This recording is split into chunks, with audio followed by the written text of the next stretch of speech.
Yeah, I'll say that, Texas A&M's quietly surprised me this year. I'll really say that about A&M. I really did not think this would be a great team. I think, you really have to say, I think with the way A&M's play this year, you really have to say that Jimbo Fisher is a good coach. He really is a good football coach.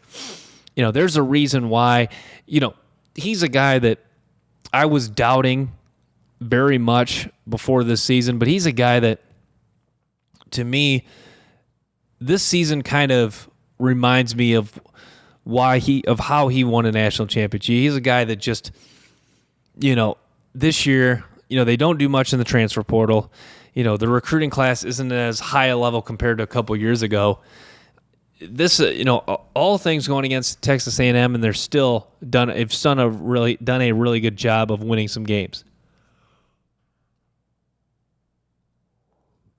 Now, I know they've lost 2 games, but the way they lost those 2 games, really not that bad. They had opportunities against Miami, hard-fought game. They just lost against Alabama, beat Auburn pretty handily. So Texas A&M, unless things really fall off the rails, I don't think I would move on for Jimbo Fisher. I think this year has really reminded people that he can coach football and that he, I think they missed on some guys in recruiting. I think some of those guys were a little overrated. But Evan Stewart is certainly a guy they hit on. See why they wanted Evan Stewart.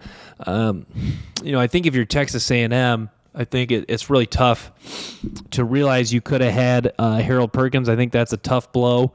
But even if you had him, I don't know how much of a difference that would make this year.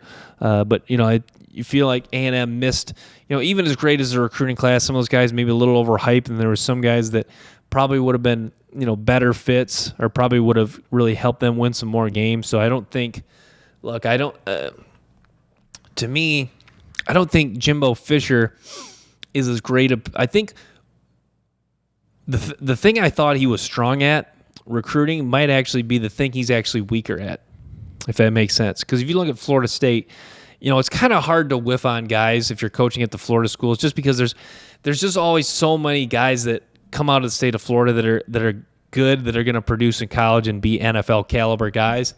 When you're at Texas A&M, you're fighting for guys. You're fighting against the other Texas schools. You're fighting against Alabama. You're fighting against Kirby Smart. You're fighting against the other schools in the South against, and that's the thing. You look at guys that Alabama and Georgia recruit.